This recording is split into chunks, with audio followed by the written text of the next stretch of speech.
All right, I'm gonna let him in. Are you ready? Let's roll. All right, so you're gonna kick it off. I'll set it up, and we'll just ramble, roll right into this. Here we go. I'm letting him in. Hi, Ron, how are you doing, man? I'm good. How are you, Lon? Can you hear me okay? I can hear you great. Look, I got to tell you, you don't look anything like your picture on LinkedIn. What the heck happened to you, man? Well, I had that headshot picture taken a couple of years ago, and it was a period of time when I had shaved my beard just about nearly off following my daughter's wedding. And then since then, I've let it grow back. But in the last 48 days, I haven't touched it. So it's typically a little more trim, but not not out here. So. All right. This is what we're going to do, Ron. We're going to just roll this as a podcast. Adam's going to set it up, and then there's no rules.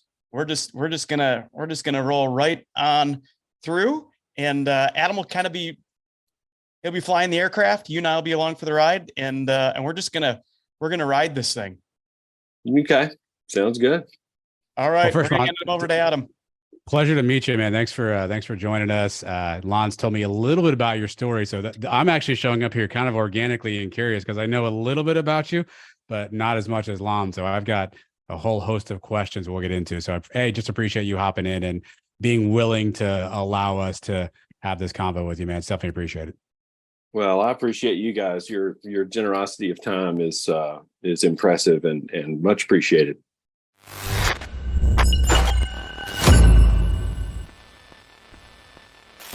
All right, welcome back to Normal 40, the podcast. My name is Adam Eaton. I am your co-pilot. And on this episode, as always, I am joined by the founder, the lead pilot, a dude you need to know. His name is Lon Stroschein. Lon will be in just a second here, but I want to set up what we're doing today. Then I'll kick it over to Lon. You've seen some episodes of late if you're following along in the feed. And if not, by the way, please do so. You can find us wherever you get downloadable content. We've been having a series of conversations, what we call rambles, with people in the Normal 40 universe, in the sphere of Normal 40. And we get a lot out of these conversations. And I think they're very illuminating, and they share a lot of great perspectives. And this week on this episode, we're going to talk to a gentleman by the name of Ron Ward, who has a really unique story. And he's going to join us here in the pod in just a second. But Lon, give us some backdrop. You've had a chance to ramble with Ron, and Ron, by the way, is going to take me some time to get used to, but you've had a chance to ramble with Ron a little bit already. What can you tell us about Ron? Why is it he's somebody that you said to yourself, man, I've got to introduce him to the rest of the Normal 40 group? You know, my life over the last year has kind of taken this crazy, awesome turn. And it started like, everybody kind of probably knows my story if you're into this podcast. I left my job as a public company executive, and I wasn't sure what I was going to do. Wasn't sure where I was going to go, but I was just going to be curious about what was next. And I went to LinkedIn, started writing about it, and people from all over the world just started showing up and saying, dude, I want to do that. I want to do what you're doing. I feel what you're feeling. And so at some point, probably about a year ago, I said, well, I'm going to start just talking to these people. I'm going to start letting them get onto my phone, schedule time with me, and we're going to start rambling. And where that's led me is to this crazy place where now my days are really full of moments where I get to have deep, meaningful, wonderful, intimate conversation with some of the most impressive, fun, smart, articulate people from around the world. And we have these great conversations. I will say, as it relates to Ron, I've never talked to him. We've never talked. We've shared some notes back and forth. And he's a classic Normal 40 follower. He probably just came on the site, saw some of the stuff I was doing, and would lurch, kind of like Adam, you talked about that before you finally engaged, read, digest, see, and Ron's going to tell us the story if that's true or not. But anyway, cutting to the chase, how did we get here? Ron sent me a note on LinkedIn, probably not that long ago, 3-4 weeks ago. And he said something to the extent of, hey, look, dude, your stuff's been really impactful to me. I'm going through a transition, And to help me deal with it, I've resigned from my job. I've had wonderful support from my wife and family. And I decided that I'm going to spend many weeks, if not months, and he'll tell us exactly the timeline, hiking the Appalachian Trail alone. And he emailed that to me from the trail. And so I sat down, I'm like, well, this is just fascinating. And I penned a note back and I said, dude, I think this is spectacular. I'd love to chat about it sometime. And he said, yeah, that's great, but I'm in and out of cell service all the time. So it's kind of scattered. So I sent him a note back. I said, I get it. I said, at some point, let's get on a call and maybe we'll do a podcast out of it. And he's like, I'm in. So that's led us over the course of the last 10 days, that's led us to this. And there's a few more interactions in there. And Ron and I will probably talk about that in between, but that's how we got here. This will be the first time that I even hear Ron's voice. He looks nothing. I can see him now because we're on a Zoom call. He looks nothing like he looks in his very well manicured suit and tie and senator style haircut in his profile picture. He looks way more backwoodsy and kind of like a dude that I want to, go camping with. And so with that, that's how I know Ron. I can't wait. This is the perfect thing. This is my new life. I can't wait to see what I'm going to learn about Ron. Well, Ron, let's start here. Lon already kind of maybe spoke on your behalf, but I'd love to kind of hear your origin story. Despite the fact that he called you a lurch, which I'm not sure how you feel about that, but we can get to that later. How did you happen upon Lon in Normal 40, and what about it made you click, read, come back to the page? What kind of drew you to it once you discovered it?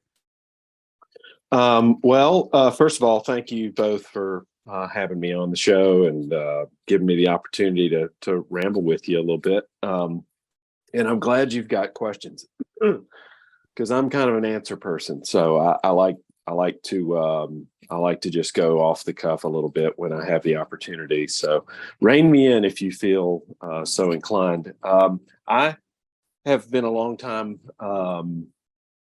interactor, I guess, on LinkedIn. I have a good number of connections, and I've used it over the years as a medium to stay socially connected with friends far and near in the professional realm. It's the alternative to the Facebooks and other, social stuff out there. But I guess it was in December or maybe even as late as January this year that I was out lurking, not lurching, but I was out lurking on LinkedIn. And I don't know what it was in the algorithm or something I had seen before that maybe I liked or I lingered over a little bit, but one of the Normal 40 posts popped up, and I couldn't even tell you what the title of it was or what the gist of it was.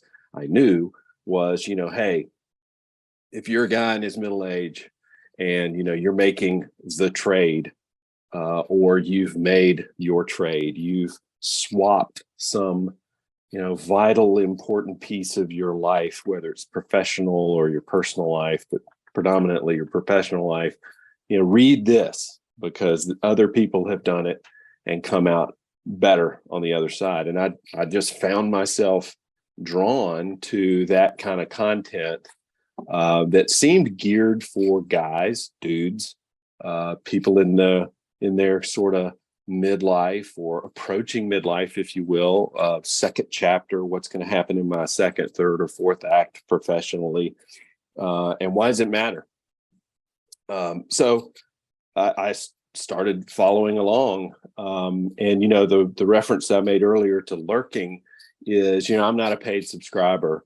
And I did look into that, but, coming off of a professional career that I ended in December, I was just kind of watching my budget.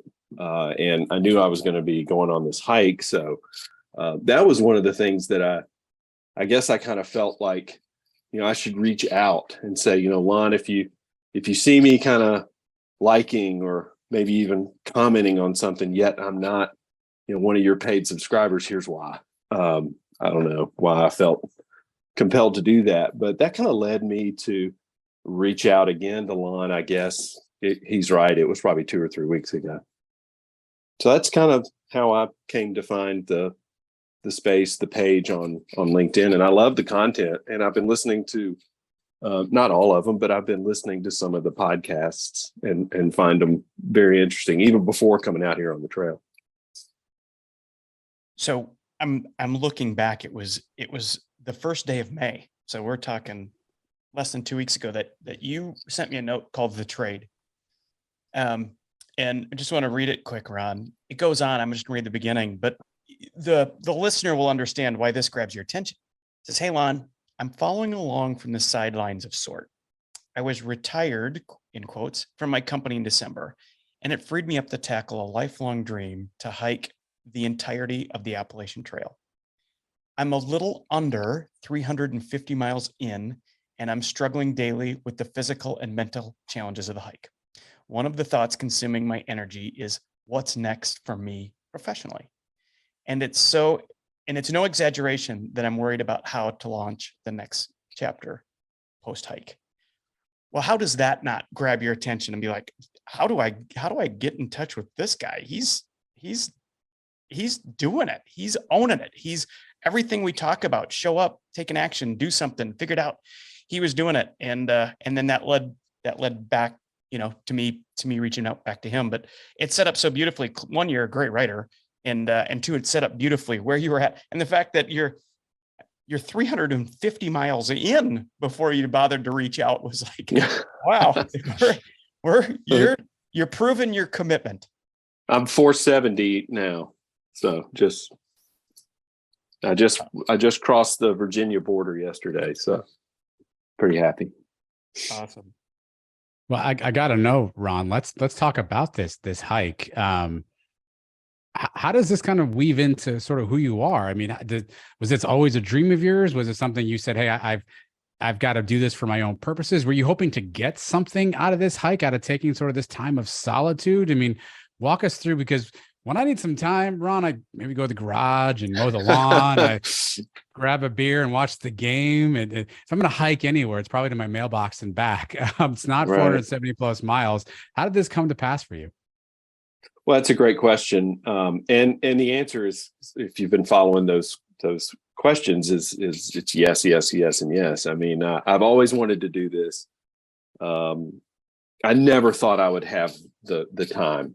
I honestly never thought I would have the window of time, and I've allotted 6 to 7 months. I got to be finished by October 15th, not because I've got anything to do back home, but because that's when they close Baxter State Park in northern Maine, where the northern terminus is. So the winter months begin. The snows come in October 15th, by October 15th. So I've got to be done by then. I've sort of always wanted to do this. I'm not a backpacker. I'm not a hiker. I did not go out on weekends hiking and backpacking. I love camping. I love the wilderness. I love those wild places. I love the woods. I love to be outside.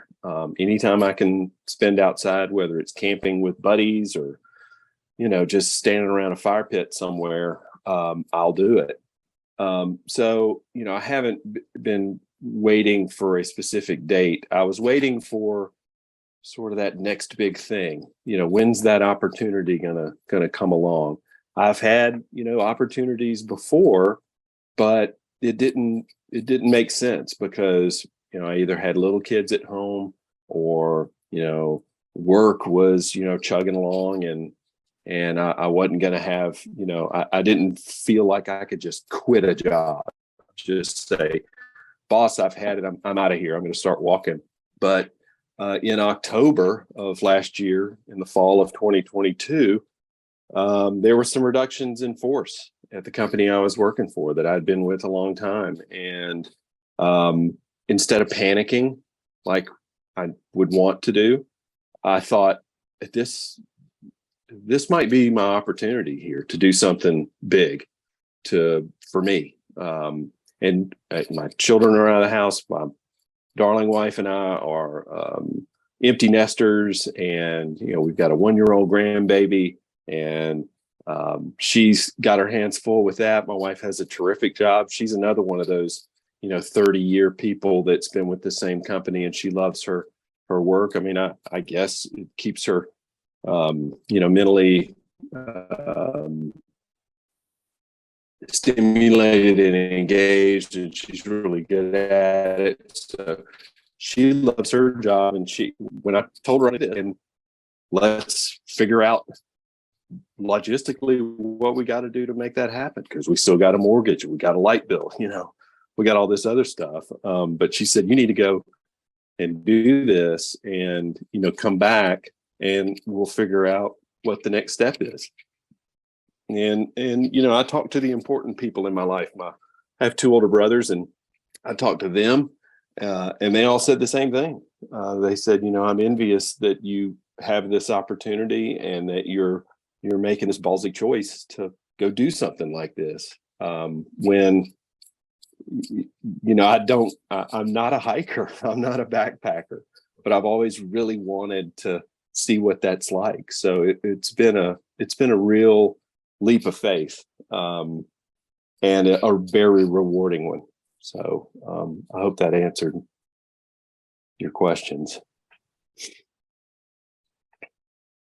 So this is an impossible question, maybe, Ron, but at the end of your journey, and if I say to you, you have accomplished blank, that'll make this a success. What's that thing you want to accomplish? Fill in the blank for me. What do you hope to have accomplished after the end of your journey that you will then say, this was a success? This was exactly what I wanted.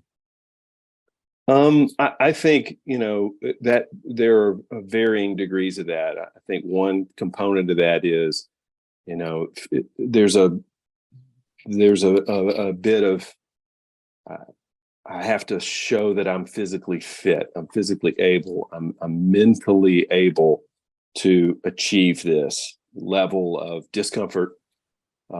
Comfort with discomfort is kind of what I call it, because it's uncomfortable most of the time. That's a real challenge for me, being able to do something that about 25% or less of the people who start actually finish. So there are those pieces of the challenge. I think more importantly to me, however, is for me to call this a successful challenge or achievement would be a heightened awareness of personal self. Who am I?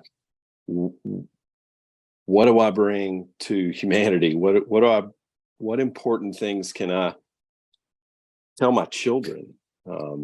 What stories can I share with them? What can I tell friends of mine who might be struggling with a job change or job loss, or maybe they have a great job, but they hate it, and they feel trapped? What are those things that men my age and really any man, what are the expectations that our culture puts on them that they shouldn't find themselves a slave to? Because I can tell you, I've had good jobs, I've made money, but it's been unrewarding, and I dreaded it. Monday morning rolls up, Sunday night rolls around, and I'm miserable. I'm laying there in bed just thinking, oh, let me go buy a lottery ticket. This has got to be, I got to get out of this. And then, one day, luck would have it, I thought it was bad luck, but luck shined on me.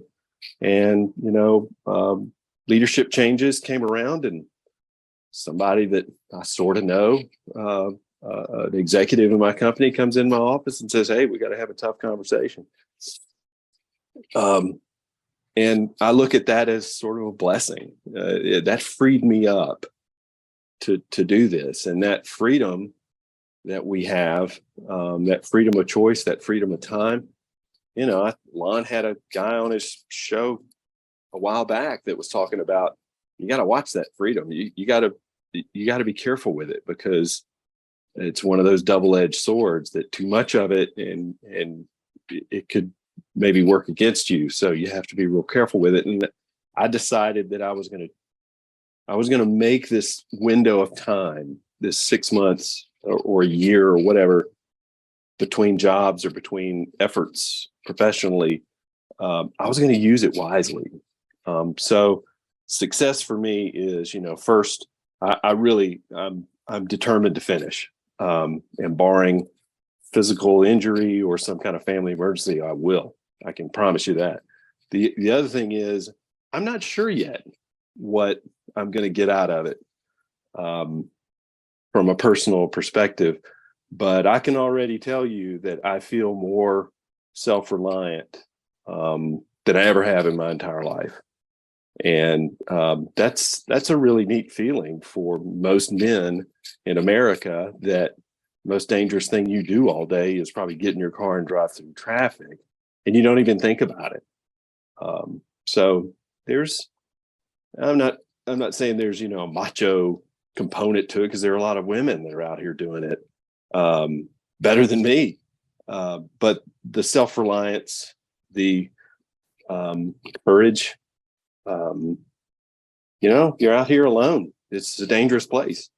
And so success would be, completing it with my health intact, not cracking up mentally. That's a big part. And then maybe having something that I can use to distill into something that someone would benefit hearing from, whether they pay me for it or not, whatever. But just am I going to have a story to tell? Am I going to have some information, some knowledge that someone else would say, that's the missing piece? So a good non-answer for you, probably. No, it's a right proper ramble. Everybody who's listening right now, who just heard you talk about that, is searching for something. You don't listen to this podcast. You don't follow Normal 40. You don't show up for Adam and I on podcast day just to hear a couple guys, talking about random things. You're here because you're searching for something. And you're no different. You're no different when you showed up to LinkedIn. And I have to think that when you set out, when you had that awkward conversation, your boss came in and said, we've got to have an awkward conversation, and probably gave you some form of a invitation to leave with some sort of severance, and you really didn't have an option. This wasn't a negotiation. This was settled. And he made it as unawkward as he could, but it was, and it probably felt sucky at the time. But you set out, and it probably started well before that, because you talked about the Sunday pit, you talked about all those things, but you're searching. And I'm wondering, when you went home that night and you'd been given your pink slip, and you're talking to your wife, and at some point after that, you decide, I'm going to go hike the Appalachian Trail. What is it when you said, I'm going to do that? What is it that you think you were searching for? I needed to redirect where I needed to redefine the criteria by which I value myself as a person, as a man. That has always been tied to, career, work, job title, paycheck, ability to go out and, buy a new car, I don't play golf, but, join a country club, or, those kinds of things, those material things that, we all kind of think, I'm a hell of a provider, so everybody's happy.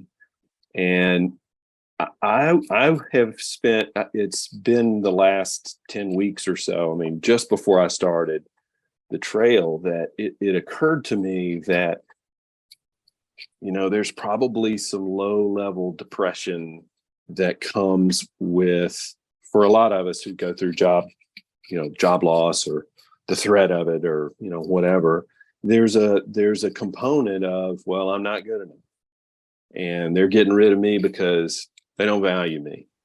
That may be true, but in most parts, in most, companies, it's a financial decision. It's not really if they don't like you, they're just going to get rid of you. But mostly it's, hey, the dollars and cents don't add up. We don't have the head count. We got to cut somebody.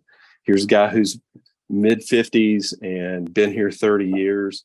Well, let's put him on this grid and see, how much money we can give him so that, everybody goes home happy. I had to convince myself of that. And one of the ways that we can take care of ourselves, self-help.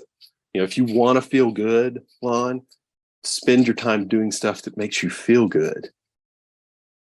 That's a form of self-help. So if you feel good cutting the grass, or you feel good going out to the garage on Saturday and having a garage beer, if it makes you feel good to spend time with your kids or grandkids or your wife or your buddies or whatever, then we find ourselves doing that because it's a happy, enjoyable thing.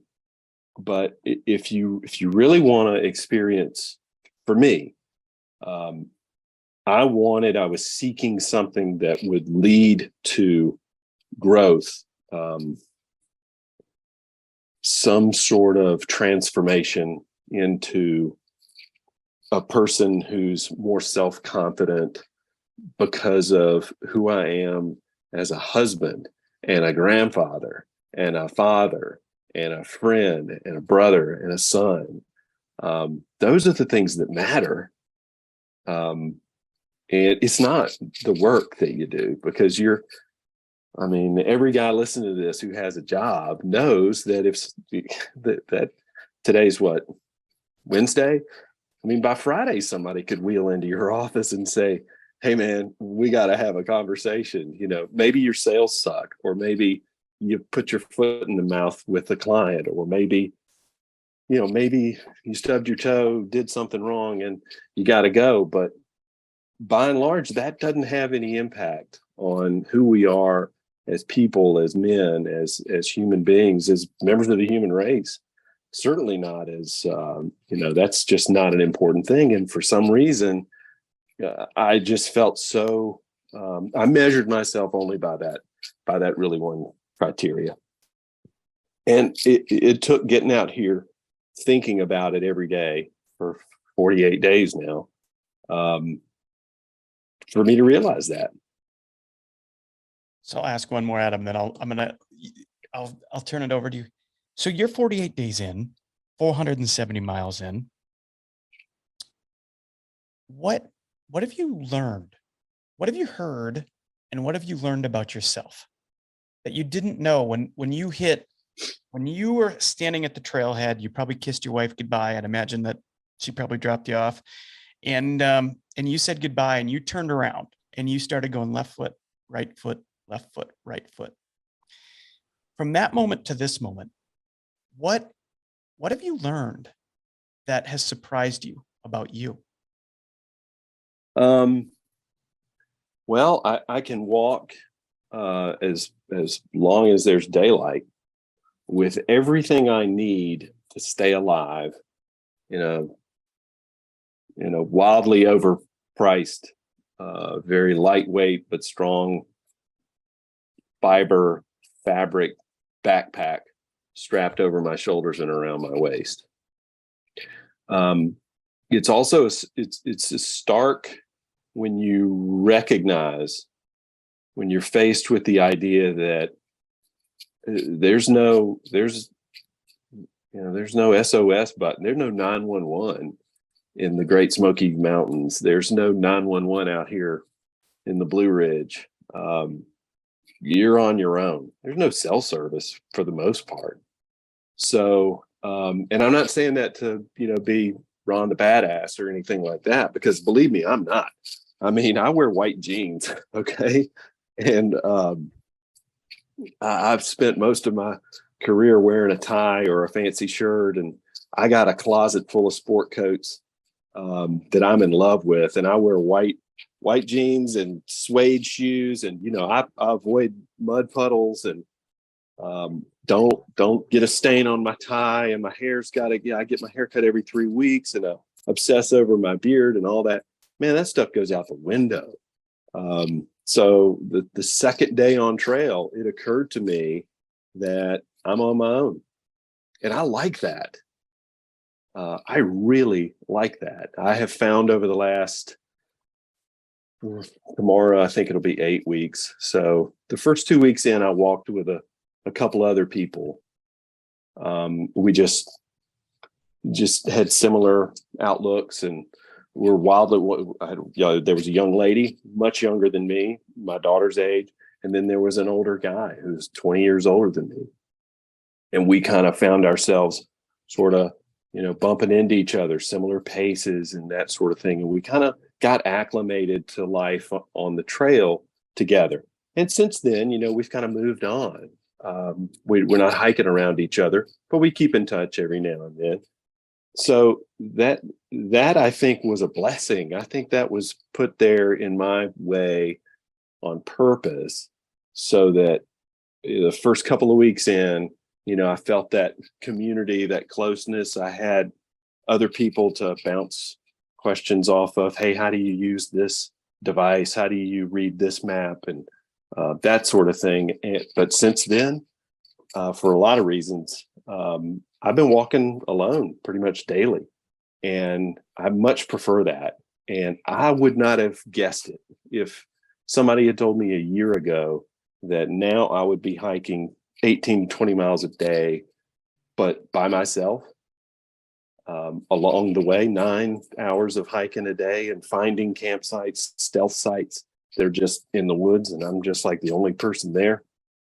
I would have told you you're crazy, because that's not why I would want to do this. I would want to do it to be with other people. So I've found that to be very unique for me. I mean, I'm a very social person. I'm not introverted much. But this is a very personal thing for me, and I want it to be my own hike. There's a saying out here that, you hike your own hike. If you're hiking with a group of people, you might be hiking somebody else's hike, because they may want to stop at 3 p.m. They may want to take an hour and a half for a lunch break. They may want to go see this vista side trail to go look at this view, or not. Maybe they want to skip it. So, when you're hiking with a group of people, there's compromise around every corner, that's a great learning. That's a great skill to have. And I have it, and I can certainly do that. But I'm kind of a no compromise person when it comes to, I want to set my own pace. So that's something I've really learned about me as a person that I think could translate into, maybe something professionally down the road, that, I've got something to say. I don't know what it is, but I've got something to say that maybe is unique, and maybe goes against the grain for a lot of other people. I don't, if I had a goal for work, and I know you didn't ask about work, but I want to be self-employed. I want to be my own boss.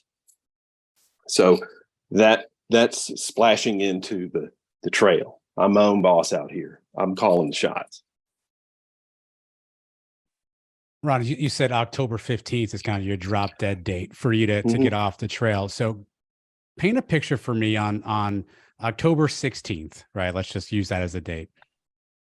In your perfect ideal world, what are the next 14 days like after that? What are the things that you're going to do when you're back on the mainland, quote unquote, and you're sort of off the trail? In your perfect world, what do those first 2-3 weeks look like? What do you see yourself doing? What are you thinking about? How do you think you'll have changed from what you've experienced being on the trail?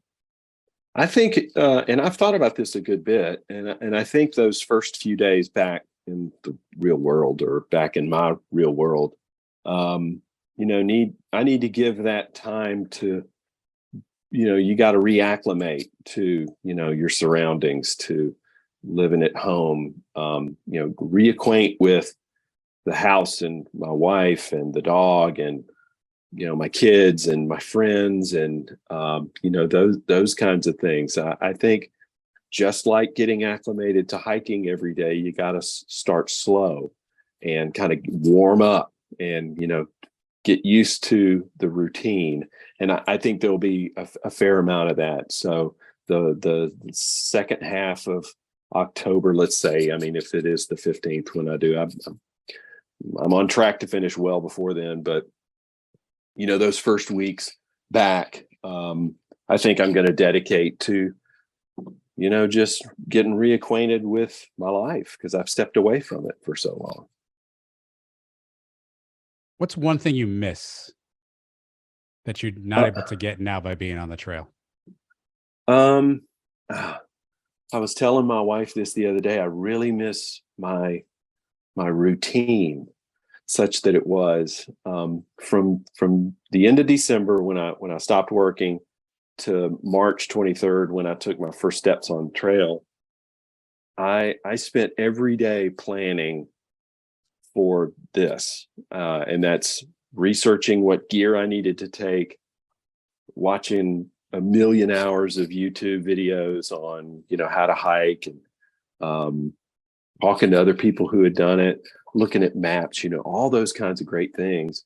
But I did it in my house. I have a home office inside, and I have a freestanding garage that's kind of a man cave kind of thing, but it's also just a garage and wood shop and that sort of thing.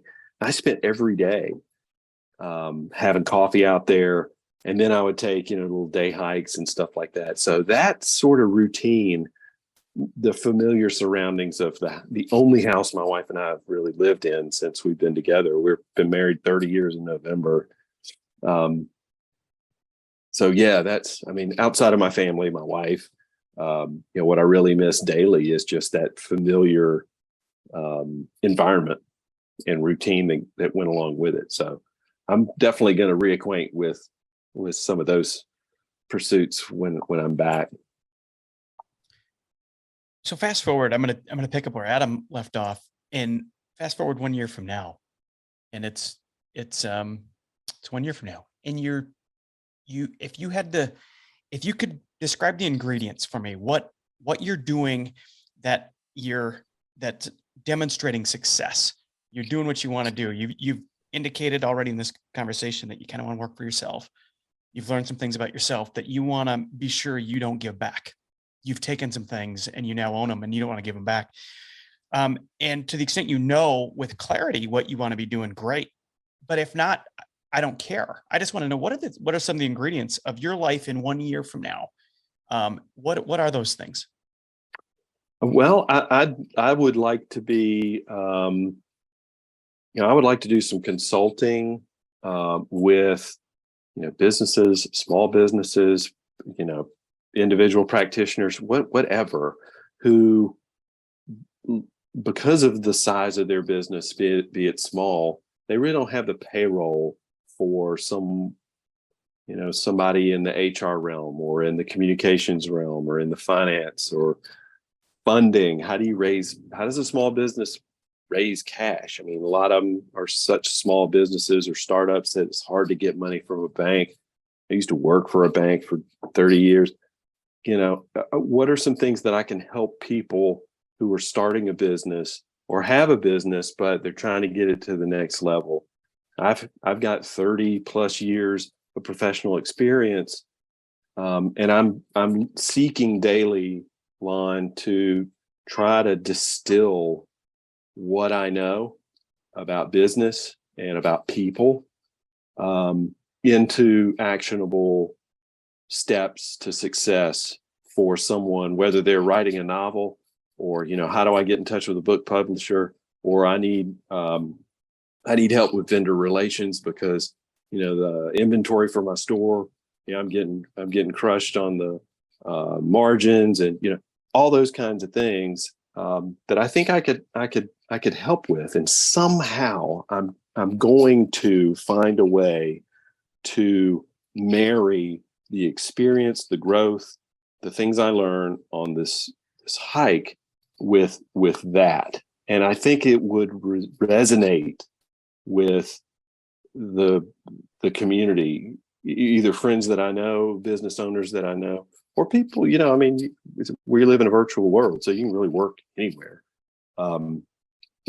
But I know that to start that on my own, a lot of it I would have to work for free a good bit. in order to get customers or clients or connections or, that sort of thing. And I'm okay with that. That's one of the things we talk about in Normal 40, is would you do it for free? And if the answer is there's no way I would do it for free, then you probably haven't figured out exactly. That's not will you do it for free? Will you do it for free forever? It's would you do it for free? Would you do it and feel fulfilled? And so continuing to lean in on that, what are those things? And the other, just something to think about. You seem to be like a dude who seems to have some time to think about things. Good bit. Distill that down. I love where you're going with who you want to help, what you're able to do, what your strengths are, how you want to spend your time, what you would do for free. But to every mile, challenge yourself to distill it down into a sentence. And let me use my mission for an example. Inspire the change in 1,000 lives.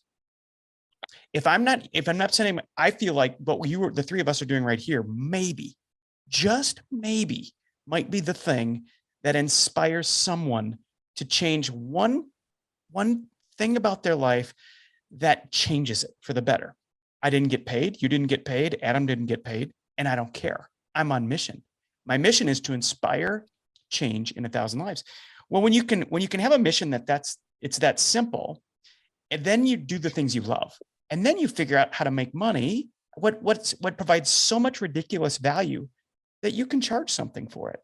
But so going back, my challenge is just have fun and wrestle with what is the sentence? What am I really going to do?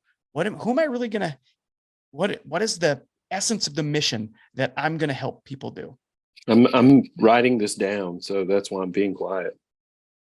That's cool. Go ahead, Adam. You got one to let See rip. this? I'm getting it for free. Yeah, See, right. I'm scamming. No, we're you. getting it for free, dude.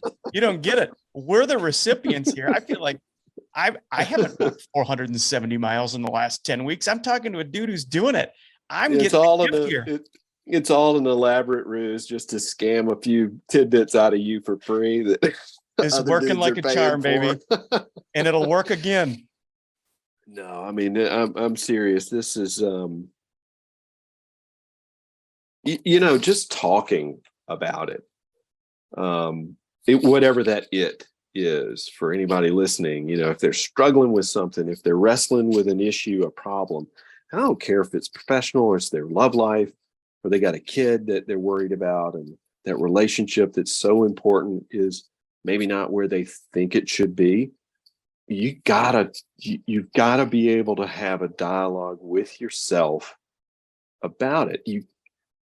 I mentioned there's no SOS, there's no 911 call I can make out here. Well, guess what? Nobody's coming to rescue you. You can work in Manhattan, and ain't nobody coming to rescue you when you have a problem professionally or personally. You are your rescue unit. And I think that's something that I forgot about. I forgot that. And so I was stunned, when I was told, hey, there's a reduction in force and you're going to get caught up in this. Well, who's going to fix it? And, who at HR can I call and remind them that I've been here so long? It's me. And that was the choice that I made. I remember that same boss that gave me that news. I remember later saying to that person, I am betting on me. I'm not betting on the company to fix this.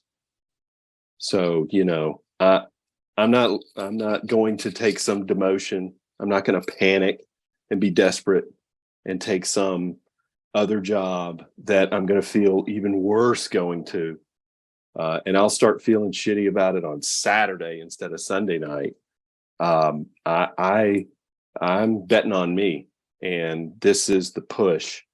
And there's a spiritual component here that we hadn't really talked about, and I don't know I don't know where every listener is on that spectrum, but I can say for me that there's definitely been an inspiration that has that the origin of which is not me.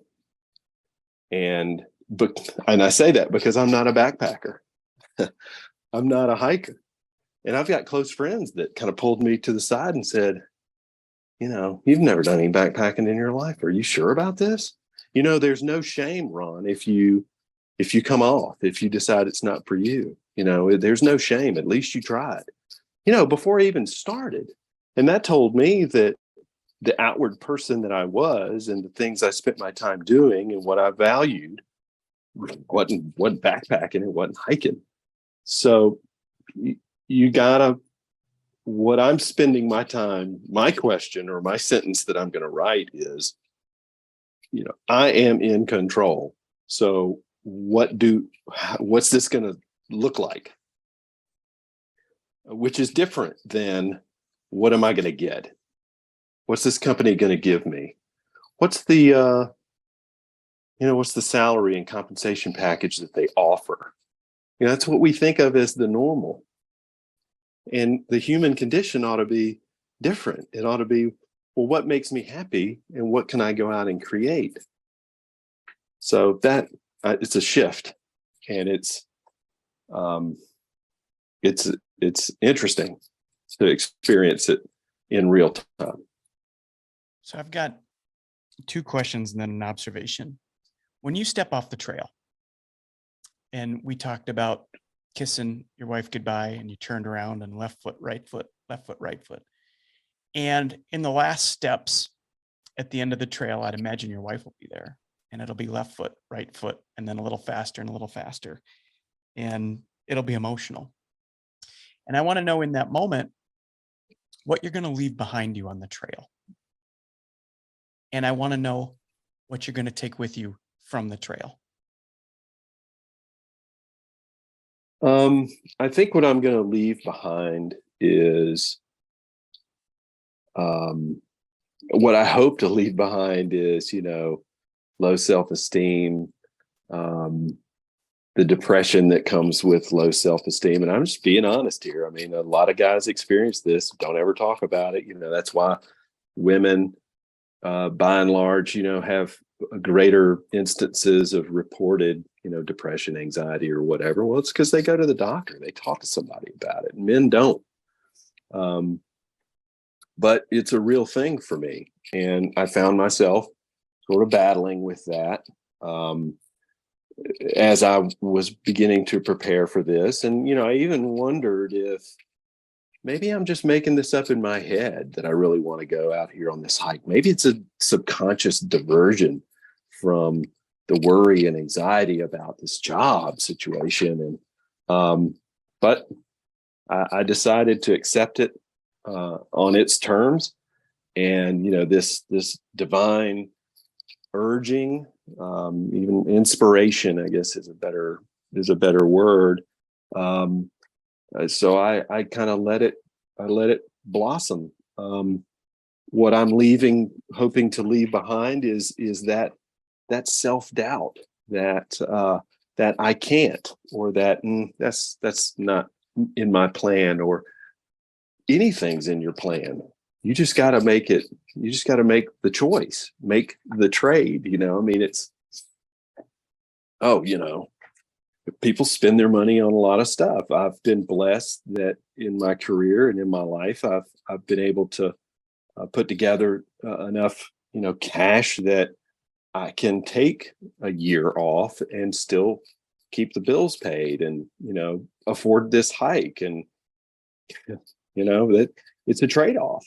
Instead of that money just sitting in an account, just sitting there doing nothing, and me working every day and not really feeling like I'm getting anywhere important with myself, I've converted it to this. And when I look at it in those terms, it's not like, nobody said to me, hey man, you're just taking a year-long vacation. Nobody said that, but I think there are probably some raised eyebrows that, gosh, what's Ron thinking? He's leaving his wife for 6-8 months and, he doesn't have a job, and what's he going to do when he gets back? And I mean, how can he go off and do this? But nobody said that to me. What do I hope to pick up, What do you bring take it with you? home? Yeah, take with me. It's the flip side of that same coin. It's self-reliance. It's a greater sense of self, a greater confidence that what I have to say or talk about or share is important and meaningful and not trivial or focused on something silly. Actionable knowledge that I would share for free with someone struggling like I was. I don't want anybody else I don't want any other guy out there to go to the dark places that I've been to in my life because I felt like I wasn't good enough or I was inadequate. And, if I can do that, man, that's a success in my book. I got one for you, Ron. Imagine for a second, obviously, this is fill in the blank. Your boss comes into your office and says there's a reduction in workforce, right? So when your boss comes in the office and says there's a reduction in workforce, if that doesn't happen to you, you would be blank. Yeah, I'd be sitting in that office right now, doing what I would normally do, trying to make a difference in the lives of customers who trusted me with their money. And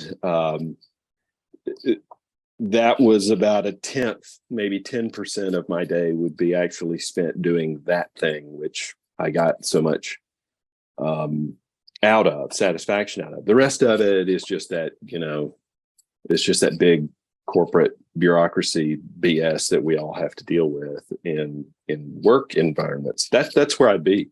I believe that firmly. I'm not going to shine you on and say, oh, well, I would have done this anyway. Nah. That was the catalyst. It took that door slamming on my hand to make me go, all right, this is the world. This is the universe. This is God. This is the Holy Spirit. This problem is the answer to my problems. And once I figured that out, I didn't worry about it anymore. Has this journey been more of a physical or mental challenge for you? Mental.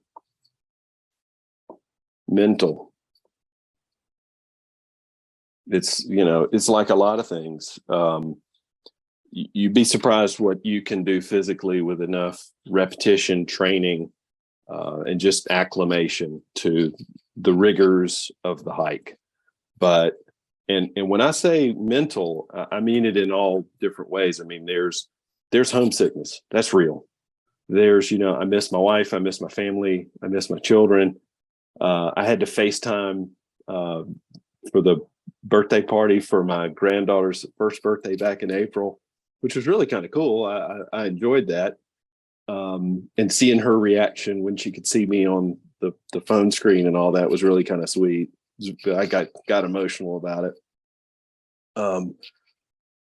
There's those kinds of mental things, the discomfort, it sucks when it rains, and it sucks even worse when it's cold and it rains. I mean, that's just uncomfortable. Nobody likes that. That wears on you mentally more than it does physically. So being able to mentally keep yourself motivated, it's just me. I told you already, I'm kind of hiking alone. So nobody's banging on the tent door or texting me from across the campsite saying, hey man, let's get going, one foot in front of the other. It's me. I'm the motivator. So doing that, generating that on your own it can be taxing, but you do it. And then there's safety concerns. If you are not focused on the 6 feet in front of you, you'll fall or you'll step on a rattlesnake. I almost did that, I don't know, a month ago. Scared daylights out of me. And I've taken some hard falls, like down on my knees with 30 pounds on my back kind of fall, downhill, where you just keep rolling and picking up steam. I don't know how I'm not injured. from that, worse than I was. But if you're not focused on every step, then you put yourself in danger. So it's exhausting mentally to stay that focused. So I would say it's like a lot of things, but it's very, very mentally challenging. Ron, I never know who I'm gonna come face to face with when I hit join meeting. And again, I just continue to be inspired and in awe. And I come back to what I said right off the bat. I talk to some of the coolest, decent, wisest, big-hearted people that I could ever imagine. And I get to do it because I just leaned into a curiosity I had one day. Not all that different from you. Typically what I do at this point in a ramble, I like to read back some things that were really impactful, because sometimes you say things and you probably don't even realize you've said them in a way that is really, in my opinion, impactful and even brilliant in certain ways. And I'm going to read back just a couple of them to you, and you'll get to hear them when we air this. But I talk about, I wrote a whole book that I'll have out in the next month or two called The Trade. And you made that trade. You've done it. And the premise of the trade is to do what you want to do and live the life you want, you got to give something up. Something's got to give. You don't get to do them both. You don't get to do them all. And I talk about trading the money you thought you'd use in retirement to live and explore and chase the life you want to live now. Don't wait. Don't wait until maybe your health care needs all of the money. Do it now. And you said something I've said this 1,000 times and you said it better. I talk about the trade. You said, I converted my money into this. I thought that was so beautiful. You converted. I'm talking to you probably from a hostel somewhere in Virginia. You're 470 miles in. I'm at a bed and breakfast. and you took your money. This was a trade, and you converted it to this experience where you're finding what you're taking with you. You said what you're going to leave behind is your self-esteem and your self-doubt. And what you're taking with you is your self-reliance and your sense of self. Well, shit, tell me that isn't worth every nickel that this is going to cost you financially. Yeah. You can't find it anywhere else. It's awesome. But there's more. One of the things I ramble on often is nobody shows up at this point in life and does this for you. Your last promotion, probably somebody did that for you. Probably somebody you knew, and probably the promotion before that. But this change, nobody shows up and does this for you. Nobody walks this trail for you. Nobody kisses your wife goodbye when you leave. Nobody does the first birthday call in. You do it, and you got to show up to do it. And here's 6 other things that you said that were impactful. You can walk as long as there is light. I'm on my own, and I really like that. You like your own hike. You hike your own hike. If you hike with other people, you might accidentally be on their hike. I'm my own boss out here. Then you said, you have to be able to have a dialogue with yourself. And you like to have, and you have to be able to rescue yourself. And then the last thing you said is, I've taken some falls and I've learned how to get back up. Man, if that's what you learn along the trail, dude, well done. I am inspired, and you, my friend, are a dude to know. I'm honored to be talking to you, man. Well, I appreciate that a lot. I've been accused by many people of a lot of times saying things that I don't know that I've said. And so you've put that in a positive spin, though. So I'm anything, if anything, I'm an honest, I am big-hearted, and I feel this real drive, I have a need to help. I don't want anybody else. I said this earlier and I'm going to reiterate it. I don't want anybody else out there listening to think that they are alone in feeling bad about themselves for whatever reason. Failed relationship, stubbed their toe at work, got canned from a great job, got canned from a crappy job. Somebody said something about them that's not true and it's irking them. I don't want anybody out there feeling bad about themselves or their low self-esteem to the point where I was. I don't want those guys going to any of those dark places that we go to in thinking about ourselves.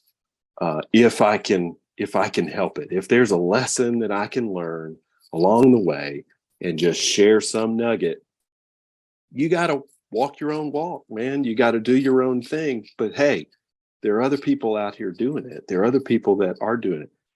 I run into hikers all the time, and a lot of them are out here on it's just some big vacation. There's a lot of young people that, it's their gap year between college and a job or, whatever. And then there's some folks that just, hey, I got nothing better to do. I'm just kind of living off the land. And so I'm out here. And then there are guys my age that are, well, I've always wanted to do this and I'm retired. I hadn't yet run into anybody who had my story. I haven't yet. I hope to, but I haven't run into somebody who said,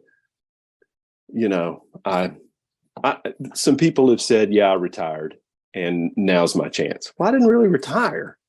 I mean, it wasn't, I didn't plan a retirement and get a party and a Rolex. I would have sold it to pay for my hike. Convert that into time. Hey, that's cool. You take a real watch and you sell it and convert it into time.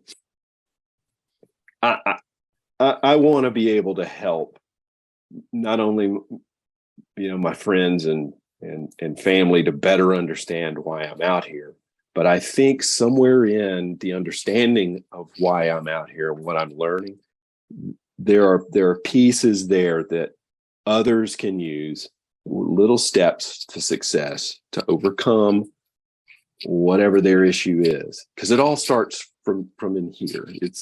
You got to be able to do it on your own. You are your own rescue squad in life. And I just think men, women, everybody, but especially dudes who, find themselves at that point, they gotta have confidence that they can rescue themselves. They can pull the switch, make the trade, jam the car and drive, and do it, because you can. Well, Ron, I suspect you've helped more people than you probably realized. So first off, Ron Ward, thanks for your vulnerability today. Thanks for your openness. And sincerely, thanks for being a dude that we need to know. It's been an honor to spend time with you today, chatting with you. Thanks so much for giving us your time today. Well, thank you. I appreciate it. Lots of love to both of y'all. All right, man. Ron, Cool. You did a spectacular job, man. I think there's going to be a lot of people who hear this, and you're going to give them a lot of things to think about. Well, I hope so. It's given me a lot to think about. It's so important to have that dialogue with yourself about, what life means, what you want out of it. You're in the driver's seat. You gotta, Ron, I couldn't help as you were talking, but thinking maybe this is your second half story. Maybe your journey should be every year you host a walk and you bring people with you and you sort of take them on that journey you've been on. Maybe this is, you said you haven't yet met anybody on your trail. Maybe next year it should be you and 5-10 people and you all take that walk together. That'd be a really cool experience. Yeah, let me get through this one. You said this was no problem. You said this one was done already. I'm on to the next one. Yeah, let me survive this one. But yeah, I mean, sort of metaphorically speaking, I think that is a good that would be a good thing to offer. Would be some insights on what you're good, maybe for aspiring people who want to do this or have questions about how to do it and, all that. What it means to you mentally, I think, is what you don't see on YouTube and you don't read in books, and you don't hear from alumni, people who have done this before. You hear mostly chatter about gear selection and dietary needs and physical fitness and first aid and that sort of thing. What nobody talks about is preparing yourself mentally. Right on. Cool. Well, Ron, we'll let you go grab a well-earned, I don't know what you do, if you have a beer or a cheeseburger or whatever the bed and breakfast has, but I might have both. As I was saying it sounded pretty good to me too. So it does sound good. Yeah. Yeah. We'll chances are, and I guess I'm asking Adam, he's the captain here. We might post this as early as tomorrow morning. Oh, goodness gracious. That'd be great. You might get up, and what we'll do after you're off is Adam and I'll kind of do just the outro. We'll ramble on it just a little bit without you. You don't need to stick around for that. And then I guess I'm asking Adam too, do we think this is queued up for tomorrow?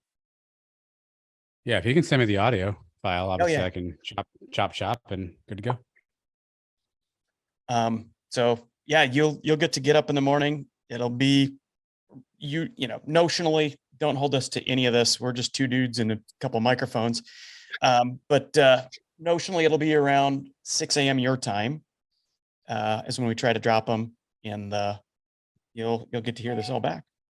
Oh, that sounds great. I can't wait. I never liked listening to myself talk. I've been interviewed by some hiking podcast host that's mainly about what I've seen, what gear I'm using, how I'm feeling physically. That's really it. And you always sound so different when you hear yourself recorded and played back, but I'm looking forward to it. So good. And this is a wonderful opportunity. I really appreciate you letting me join the Ramble, and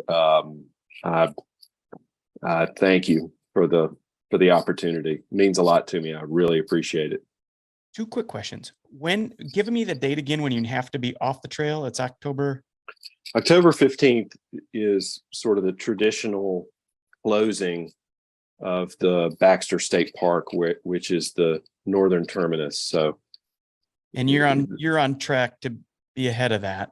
Yeah, probably sometime around the last 2 weeks of September is what I think, barring anything taking me off. I should be. Of course, I've done spreadsheets and average mileage and all that, so I should be somewhere around September 23rd or 5th or something like that. All right. Well, maybe, we never know. Adam and I are notoriously not as good as we should be about scheduling out content for future podcasts, which we're working on. But maybe between now and October 15th, we talk again. But if not, I think at the very least, after you're off the trail, having you back on as kind of a part 2 would be just really cool. Oh yeah, that'd be great. I'd love that. All right, man.